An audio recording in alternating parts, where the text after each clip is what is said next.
Welcome to our channel. நான் இப்போ ஊறுகாய் ஒரு வருஷம் வச்சுக்கிற மாதிரி போடுறதுக்கு நான் சொல்லித்தரேன். இப்போ நான் 4 எலுமிச்சம்பழம் எடுத்துருக்கேன். இதில் 2 எலுமிச்சம்பழம் அரிஞ்சிட்டேன். இன்னும் 2 எலுமிச்சம்பழம் இருக்குது. இது மாதிரி சின்ன சின்ன குட்டி குட்டியாக அரிஞ்சிக்கங்க. எலுமிச்சம்பழத்தை கழுவி நல்லா துடைச்சிடணும். ஈரப்பசை இல்லாமல் துடைச்சிட்டு நீங்கள் அதை இந்த மாதிரி குட்டி குட்டி துண்டாக அரியணும். இப்போ இது 4த்தையும் அரிஞ்சிட்டு நான் எப்படி செய்கிறதுன்னு காட்டுறேன்.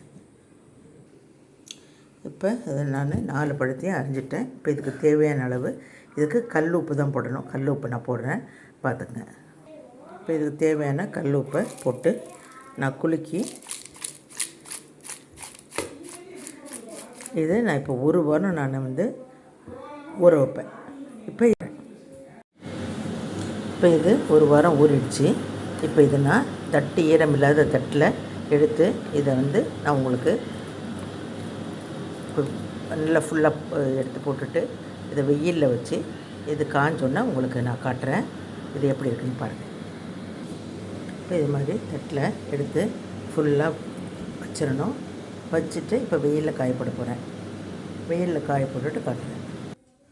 இதை இப்போ 4 நாள் இதே மாதிரி வெயிலில் காய வச்சு எடுப்போம். இன்றைக்கி நான் இதை வெயிலில் கொண்டு காய வைக்க போகிறேன். காய வச்சுட்டு 4 நாளைக்கு அப்புறம் எடுத்து காட்டுறேன். இப்போ 7 நாள் இது காஞ்சிடுச்சு. இப்போ இது நம்ம ஸ்டோர் பண்ணி வச்சுக்கலாம்.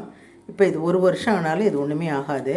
இதை நம்ம ஒரு பிளாஸ்டிக் கண்டெய்னர்லேயோ இல்லை ஜாடிலையோ இதை பேக் பண்ணி வச்சிட்டோன்னா நம்ம எப்போ தேவையோ அப்போ இதுக்கு நம்ம மசாலா சேர்த்து ஊறுகாய் தயாரிச்சுக்கலாம். இப்போ பாருங்கள் எப்படி காஞ்சிருக்குன்ட்டு. இதுதான் இப்போ நீங்கள் 1 வருஷம் வச்சுருந்து பாடம் பண்ணி வச்சுருக்கேன் எலுமிச்சம்பழத்தை. இது மாதிரி ஊறுகாய் பண்ணி வச்சுக்கோங்க. உங்களுக்கு எப்போ வேணாலும் யூஸ் ஆகும். மழை காலத்துலேயும் போட்டுக்கலாம், வெயில் காலத்துலேயும் போட்டுக்கலாம். இதை ஊறுகாய் போட்டு வச்சுக்கலாம். நீங்கள் இது மாதிரி ப்ரிப்பேர் பண்ணுவீங்க. உங்களுக்கு பிடிச்சிருந்தால் லைக் பண்ணுங்கள், ஷேர் பண்ணுங்கள், சப்ஸ்கிரைப் பண்ணுங்கள், பெல் பட்டன் அழுத்துங்க. தேங்க்யூ.